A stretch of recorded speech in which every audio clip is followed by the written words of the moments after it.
ஹாலிடேஸ்னாலே அது நம்ம ஜிடி ஹாலிடேஸ் தான். GT holidays, South India's #1 travel brand.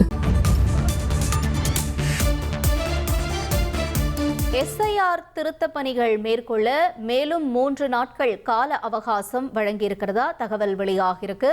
விவரங்களோட செய்தியாளர் பாஸ்கர் இணைஞ்சிருக்காரு. பாஸ்கர், மேலும் 3 நாட்கள் கால அவகாசம் கொடுக்கப்பட்டிருக்கு. இதை பத்தின தகவல்களை நாம என்ன புரிஞ்சுக்கலாம்? எஸ்ஐஆர் பருவத்தை சமர்ப்பிப்பதற்கான கால அவகாசம் என்பது மேலும் 3 நாட்கள் நீடிக்கப்பட்டிருக்கிறது. இன்றோடு முடிவடைவதாக இருந்தது. நவம்பர் 4ஆம் தேதி இதற்கான அறிவிப்பு என்பது வெளியிடப்பட்டு டிசம்பர் 4ஆம் தேதியோடு முடிவடைவதாக அறிவிக்கப்பட்டது.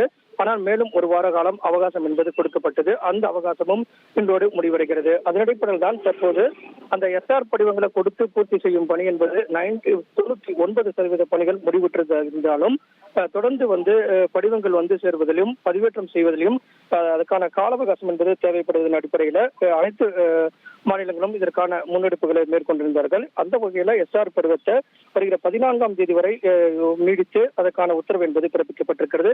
இதன் காரணமாக வரை வாக்காளர் பட்டியல் 16ஆம் தேதி வெளியிடப்படும் எதிர்பார்க்கப்பட்ட நிலையில அது குறித்தான அறிவிப்பு தற்போது வரை வெளியிடப்படவில்லை. ஆனால் 16ஆம் தேதி வெளியிடப்படுகிறதா அது 19ஆம் தேதி வரை அந்த வரை வாக்காளர் பட்டியல் என்பது வெளியிடப்படுகிறதா என்பதை அதிகாரப்பூர்வமாக பொறுத்திருந்து பார்க்க வேண்டும். தற்போது எஸ்ஐஆர் படிவங்களை பூர்த்தி செய்து கொடுப்பதற்கான கால அவகாசம் மேலும் 3 நாட்கள் நீடிக்கப்பட்டிருக்கிறது. அப்படிங்கிறது இந்திய தேர்தல் ஆணையத்தின் என்பது அதற்கான அறிவிப்பை வெளியிட்டிருப்பதாக தற்போது தகவல் வெளியாகியுள்ளது.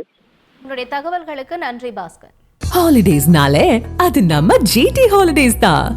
GT holidays, South India's #1 travel brand.